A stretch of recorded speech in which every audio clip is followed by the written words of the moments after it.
Welcome Age of Vintage Society. Randolph Scott was a versatile leading man who later specialized in playing the quiet-talking, fast-drawing hero of westerns. He was known primarily for his roles as rugged cowboys and dashing military officers served in World War I. Why Randolph Scott and Cary Grant lived together. Make sure to watch the video until the end and leave your thoughts in the comments. If you're new here, join our wonderful community by subscribing to the Age of Vintage channel. Music.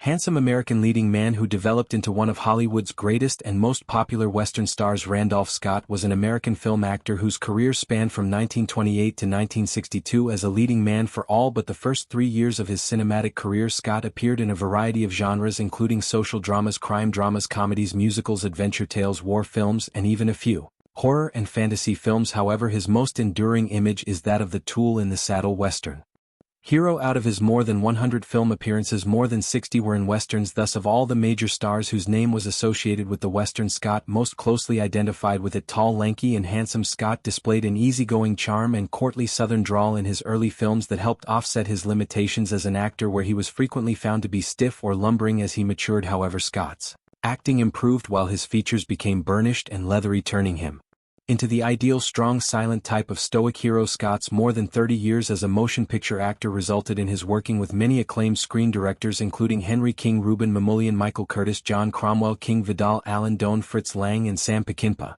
He also worked on multiple occasions with some noted directors: Henry Hathaway, Ray Enright, Edwin R. Marin, Andre de Toth, and most notably his 7 film collaborations with Bud Boudica. Scott also worked with a diverse array of cinematic leading ladies, from Shirley Temple and Irene Dunne to Mae West and Marlene Dietrich. He also appeared with Gene Tierney and Sheridan, Maureen O'Hara, Nancy Carroll, Donna Reed, Gail Russell, Margaret Sullivan, Virginia Mayo, Bebe Daniels, Carol Lombard, and Joan Bennett. Randolph Scott was born January 23, 1898 in Orange City, Virginia. His father, George, was a city alderman, chairman of Charlotte's Finance Committee, and CEO of an accounting firm. Since the 1890s, the elder Scott supervised the city's first published financial statement in the early 1900s and was recognized by the state for drafting North Carolina's first certified public accountant law. The Scott family, of which Randolph was the only son along with 5 sisters, moved to a home at 1132 Dillwood Road in 1927 that is still standing today. Upon graduating high school, he lied about his age and at 14 enlisted in the military in World War I. In late July 1917, Scott and a friend, Andrew Harris, enlisted in the service and then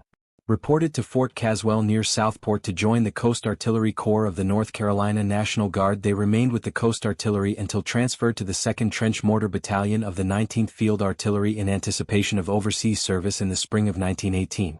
In France, the men served as artillery observers on a 2-man team, a role that required them to take up positions in forward observation bomb-proofs so that they could direct artillery fire in the bomb-proofs. The men faced greater exposure to threats of enemy snipers and other battlefield dangers. In 1987, Harris described how he and Scott dealt with the day-to-day threats after every close call, and there were many. We ended with a labored and thankful smile, the reading of our personal pocket testaments, and the blessing of our dog tags and Christopher's crosses on our necklaces. After each experience, we awaited the next time, hopefully and prayerfully wondering. Scott himself never discussed his war experiences and remained tight-lipped about the horrors he had witnessed for the duration of his life, but the correlations between his military service and his successful acting career are obvious. During his time in the military, Scott mastered horse riding, a skill that served him well on the set of westerns, and his training with firearms and bayonets came in handy during his roles in military-themed films. Upon returning home, he attended Georgia Institute of Technology and later transferred to the University of North Carolina, where he received a degree in textile engineering and manufacturing. Randolph initially dreamed of becoming a star football player and played for Georgia Tech until a back injury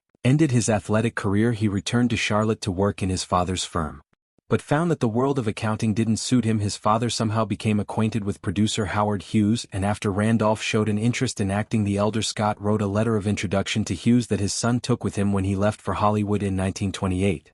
He met Howard Hughes, who obtained an audition for him for the movie Dynamite. Scott failed to get a role in the movie but was hired to coach Gary Cooper in a Virginia dialect for the movie The Virginian. Scott also got to play a bit part in the movie. He eventually caught the eye of legendary director Cecil B. DeMille, who sent him off to the Pasadena Playhouse to gain acting experience. Scott emerged from the Playhouse as a skilled actor and went on to star in many films in many different genres, but it is the Western that He is most often identified with a slender and handsome 6'2" with an easy charm and a drawling Southern accent. He became an iconic cowboy hero in the 1930s in films like The Last Roundup, Wagon Wheels and High, Wide and Handsome. He was always the quiet but heroic type and never the outlaw. Although the cowboy genre made him a household name, he had several important non-Western roles, including Pittsburgh with Marlena Dietrich and John Wayne, Go West, Young Man with Mae West, and even musicals such as Roberta and Follow the Fleet with Fred Astaire and Ginger Rogers. Due to his Southern heritage, Scott was considered for the role of Ashley Wilkes in Gone with the Wind, but he lost out to Leslie Howard. Another off-type role was in My Favorite Wife with Irene Dunne and Cary Grant. He and the dashing Grant took to each other immediately and began living together as a bachelor couple, which caused a great deal of gossip in Hollywood circles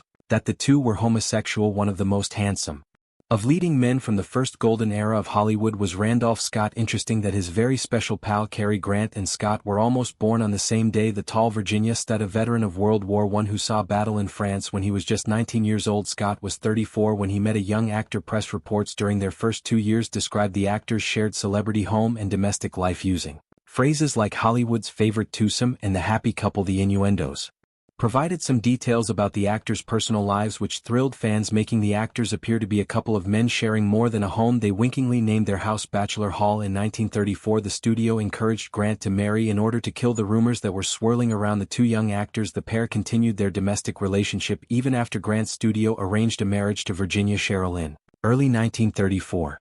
A reporter noted the Grants and Randolph Scott have moved all three but not apart. Just 13 months later she divorced him, claiming that he had hit her. Virginia also said that Grant was constantly drunk and sullen and never showed any sexual interest. There is an unconfirmed rumor that Cary had been so depressed by his situation that he even attempted suicide, and attempted suicide was something that the studios would have done everything in their power to hush up, so that may be why there is no real evidence of it happening. Indeed, this choice for living arrangements was pre-planned. A news item for 2 weeks prior to Grant's marriage observed that Scott would not seek any permanent quarters until he heard from Grant. Cary moved back in with Randolph as soon as the divorce was settled. This article was titled "A Woman is Only a Woman," which suggested that the two men forged a home life with each other and that they probably had no room for a woman. These press items associated the two actors' home to the forbidden sexuality, turning the place into an exotic-sounding residence. In 1936 it was Scott's turn to provide a career cover, and he chose heiress Marion DuPont. They never lived together. Scott remained in Los Angeles while DuPont pursued her passion for equestrian sports at her estate in Orange, Virginia. Montpelier, a 55-room mansion that was the ancestral and retirement home of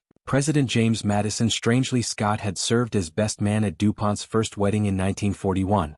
Copycat Grant married his own heiress Barbara Hutton, and that marriage lasted 3 years before divorcing. The Paramount publicity department shot over 30 photographs of Grant and Scott within different rooms of their Santa Monica beach house. The studio focus of these pictures was on the stars' personalities' bachelorhood and their use of the house. The caption stamped on the back of each photograph highlighted that the actors were Hollywood's most eligible bachelors who shared quarters but lived independent lives. Their good friend Carol Lombard, when joking about Grant's notorious flintiness, claimed their relationship is perfect. Randy pays the bills and Cary mails them. Between the two men they had 7 failed marriages, but they were most likely modern marriages. Homosexual director George Cukor said this about their relationship: "Oh, Cary won't talk about it. At most he'll say they did some wonderful pictures together, but Randolph will admit it to a friend." Fashion critic Mr. Blackwell claimed in his memoir to have had affairs with both Grant and Scott during this period. The actors' living arrangement lasted for 12 years until early 1944, when they moved apart for the remainder of their lives. Mr. Blackwell lived with Cary and Randall for several months. He said that he considered them deeply, madly in love, their devotion complete behind closed doors. They were warm, kind, loving, and caring, and unembarrassed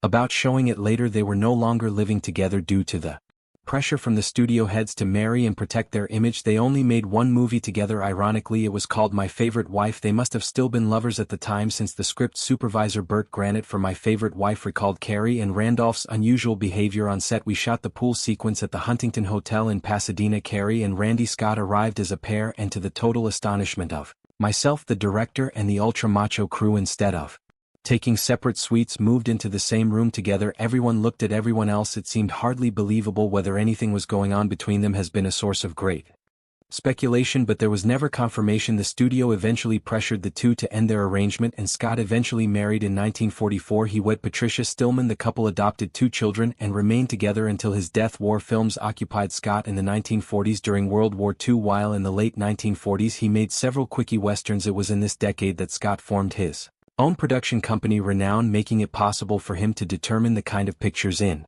which he would appear as a result in the 1950s. He played in a series of westerns described as relating violence and betrayal to moral dilemma. A modest man, Scott was never ostentatious, yet he always dressed well. He disliked publicity and he was offended by screen sex on occasion. He returned to North Carolina to visit his family and always seemed comfortable in that setting. Many people in the state long had pleasant memories of backyard picnics when he was in town. In later years his father worked in the state auditor's office in Raleigh and delighted in introducing young female employees to his movie star son. From his first appearance in Hollywood, Randolph Scott was known as a man of integrity and high principle. Recognized as a Southern gentleman, he was said to have been the only movie actor accepted for membership in the Los Angeles Country Club. Early in his career he began investing in real estate, and in later years he was regarded as a multimillionaire and one of Hollywood's wealthiest stars. Scott's career took off in the 1950s, and from 1950 to 53 he was among Hollywood's top 10 box office draws with westerns like Colt 45, The Stranger Wore a Gun, and The Man in the Saddle. After more than 30 years as an actor in over 100 films, he retired and spent lots of time in his hometown of Charlotte, where he became close friends with the Reverend Billy Graham. His final film was Ride the High Country with fellow mythic western star Joel McCrea, one of the few male stars that matched his hotness. Directed by Sam Peckinpah. When Scott finally retired, he was one of the richest and most respected men in showbiz. When Scott retired at 64 years old, he had a fortune of $100 million from investments. He lived in Beverly Hills for another 25 years, finally taken in 1987 by lung cancer at 89 years old. Grant and Scott had remained very close friends throughout their lives and were seen socializing around Hollywood. In the 1960s he was still married to his second wife, with whom he adopted 2 children, one of whom wrote books celebrating his dad and hotly denying the persistent gay rumors. He made 103 films, of which 60 were westerns. He was not one of the most famous actors of Hollywood's golden age, but he had certainly come a long way from his roots in Dilworth. His visits to Charlotte to see his family and friends were always an occasion for stories in the local press, and he will always be remembered as one of the city's sons who made good. If you liked this video, don't forget to give it a thumbs up, subscribe if you are new here, and if you want to support my work, please visit my Patreon page. Now it is your turn. What do you think about the life and legacy of Randolph Scott? Scott really created the archetype of the solitary anti-hero facing daunting challenges and tough moral dilemmas.